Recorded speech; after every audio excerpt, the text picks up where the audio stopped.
Olá, meu nome é João Holanda, sou médico ortopedista especialista em cirurgia do joelho. Vamos falar agora a respeito das lesões do ligamento cruzado anterior. A lesão do ligamento cruzado anterior é a lesão cirúrgica mais comum no futebol e em outros esportes que envolvam contato físico e movimentos de pivô, de giro, de torção, de mudanças de direção. A lesão acontece por um movimento torsional, quando o paciente prende o pé no chão e gira o corpo em cima do joelho. Logo após a lesão, o paciente fica com o joelho inchado, doloroso e não conseguirá apoiar o pé no chão. A aplicação de gelo ajudará na melhora da dor e do inchaço e poderá ser feito por aproximadamente 20 minutos a cada 2 ou 3 horas. Além disso, o uso de muletas permite que se retire um pouco do peso de cima do joelho, permitindo que o paciente se desloque com maior conforto. O uso de anti-inflamatórios pode ser útil nos primeiros 3 a 5 dias, mas traz poucos benefícios após esse período, quando então é indicado, caso necessário, o uso de analgésicos, além das medidas indicadas anteriormente. A fisioterapia deve ser iniciada tão logo quanto possível, visando a melhora da dor e do edema, a recuperação da mobilidade normal do joelho, além de fazer o paciente voltar a caminhar o mais próximo do normal possível.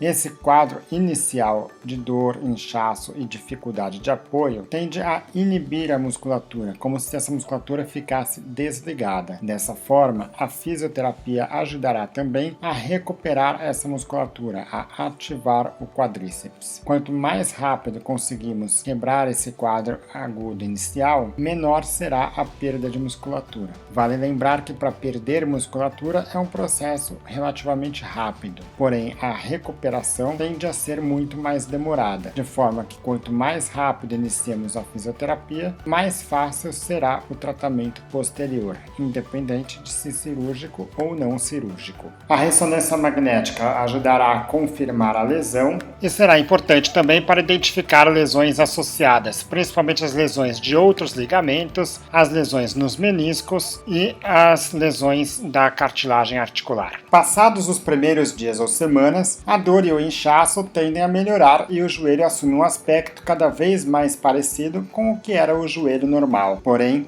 a sensação de falta de firmeza, de instabilidade, acabam piorando. E o médico, nesta fase, poderá identificar a falta do ligamento com base em algumas manobras específicas que simulam a falta do ligamento cruzado, como é demonstrado nesta imagem. Esta instabilidade é bastante individual de cada paciente. Alguns vão ter instabilidade em atividades leves do dia a dia, outros vão ter instabilidade apenas durante a prática de atividades esportivas e outros conseguem até mesmo realizar atividades esportivas com relativo conforto. Passados os primeiros dias ou semanas, a dor e o inchaço tendem a melhorar e o joelho assume um aspecto cada vez mais parecido com o joelho normal. Porém, a instabilidade, a sensação de falseio, elas pioram. E um médico nesta fase muitas vezes poderá identificar a lesão com base em manobras específicas que simulam a falta do ligamento cruzado anterior. O ligamento cruzado anterior, uma vez rompido, não mais cicatrizará. Porém, a falta de firmeza percebida por cada paciente é bastante individual. Alguns pacientes são capazes até mesmo de realizarem atividades esportivas com relativo conforto, enquanto outros terão uma sensação de joelho solto mesmo em atividades leves do dia a dia. Esta instabilidade influenciará na escolha do tratamento definitivo. Outros fatores que vão envolver a escolha do tratamento envolvem a idade do paciente e o nível de atividade física desejado. Pessoas mais velhas e pouco ativas, quando tiverem pouca sensação de instabilidade, de falta de firmeza, o tratamento não cirúrgico será perfeitamente cabível. Agora, caso o paciente apresente instabilidade, sinta o joelho solto, nesses casos a tendência é de tratamento cirúrgico, mesmo que o paciente não deseje um maior nível de atividade de esforço físico. Já no caso de pacientes jovens e fisicamente ativos, ainda que alguns deles consigam tolerar bem a prática esportiva, mesmo com a falta do ligamento, a tendência é de tratamento cirúrgico independente do nível de instabilidade, devido ao maior risco de desgaste precoce do joelho, além do risco de novos entorses com lesões secundárias nos meniscos, cartilagens e outros ligamentos. O procedimento cirúrgico é feito com uma noite de internação. O paciente interna no próprio dia da cirurgia e recebe alta no dia seguinte. Inicialmente é feita uma raquianestesia, que é uma anestesia nas costas, que tira o movimento e a sensibilidade da cintura para baixo. Essa anestesia ela não faz o paciente dormir, mas como regra geral, o anestesista fará uma medicação simultaneamente para fazer com que o paciente durma e não tenha que ficar acordado durante o procedimento. O primeiro passo da cirurgia é a retirada de um enxerto de alguma estrutura que vá substituir o ligamento rompido. Existem algumas opções de enxerto para a cirurgia de ligamento cruzado anterior, sendo que as mais comuns é o uso do tendão patelar, que é um tendão retirado da frente do joelho, ou dos tendões flexores, o semitendíneo e o grácil. Em seguida é feita uma artroscopia do joelho, em que são feitas duas pequenas incisões de meio a 1 centímetro cada uma na parte da frente do joelho. Em uma delas é feita a introdução de uma microcâmera, no qual o cirurgião estará enxergando dentro do joelho para realizar o procedimento, e pela outra incisão serão introduzidos os instrumentos necessários para o procedimento. Nesse momento, o médico vai estar visualizando a cartilagem articular, os meniscos, outras estruturas, tratando o que for necessário, visualizando o ligamento, como nessa imagem aqui, e confirmando a insuficiência dele. Nesse momento é feito o debridamento, a retirada dos remanescentes do ligamento que se rompeu.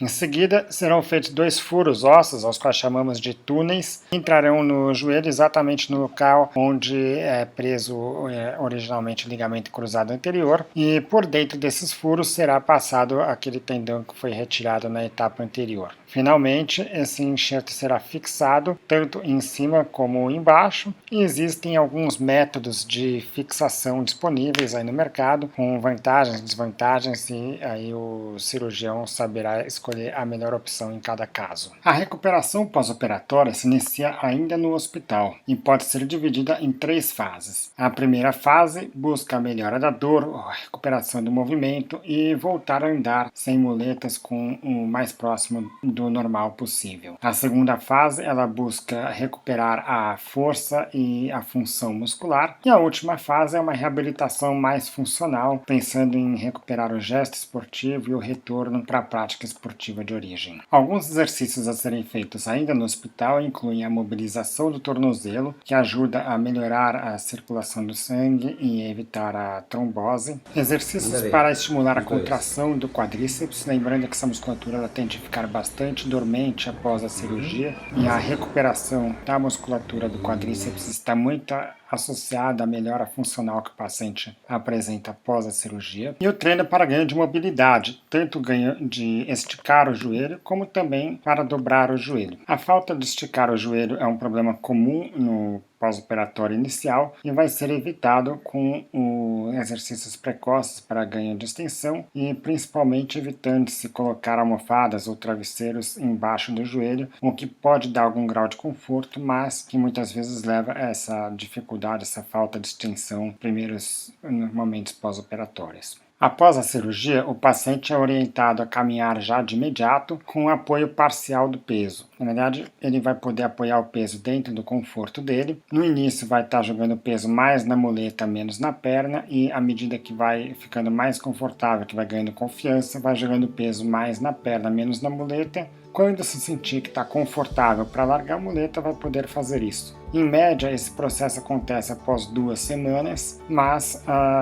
tem gente que vai largar a muleta com 10 dias, tem gente que vai levar até 3 semanas, até um pouco mais para isso. O mais importante é que, ao largar a muleta, se esteja conseguindo um bom padrão de caminhada. Não adianta largar a muleta de forma precoce e ficar mancando sem conseguir pisar de uma forma razoável. E vale a pena sempre estar consultando o médico em relação a essa orientação de apoio, de descarga de peso, principalmente em casos de sutura de menisco associadas, que podem eventualmente mudar esse tipo de orientação, eventualmente pode ser orientado a evitar a descarga de peso no período pós-operatório inicial. 1 mês após a cirurgia, espera-se que o paciente já esteja com uma melhora significativa da dor, do edema, da mobilidade do joelho, já será capaz de iniciar atividades como uma pedalada numa bicicleta estacionária, mas ainda o ponto principal aí é uma atrofia hipertrofia bastante importante da musculatura de quadríceps, que talvez atinja aí o seu máximo nesse momento, que precisará a partir de agora ser recuperada. O foco então se volta cada vez mais para o fortalecimento muscular, principalmente da musculatura do quadríceps, a musculatura anterior da coxa,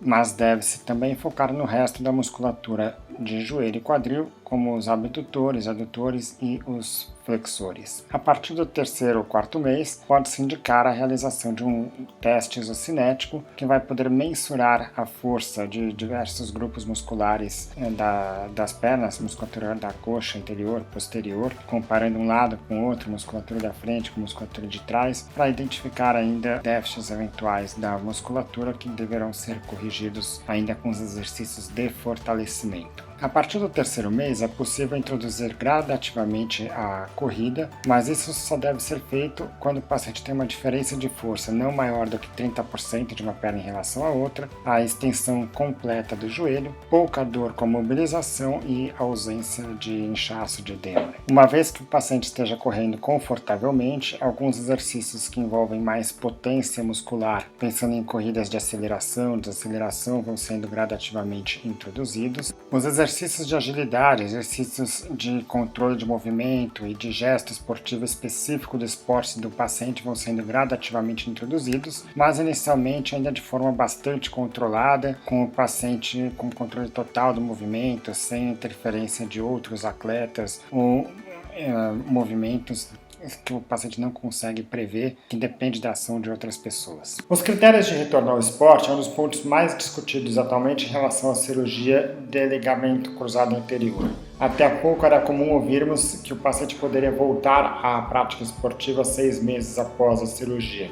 Em alguns atletas de alto rendimento que entram para a cirurgia com uma musculatura bem preparada, que vão ter toda uma reabilitação adequada no pós-operatório, isso muitas vezes é possível. Já no atleta de consultório que não tem a mesma estrutura, de modo geral, isso tende a retardar um pouco mais. Pode durar 7, 8, às vezes até 9 meses. Alguns estudos como esse têm mostrado que após 6 meses de cirurgia, apenas 14% dos pacientes estavam prontos para retornar ao esporte competitivo. Outro critério frequentemente utilizado está associado à força muscular.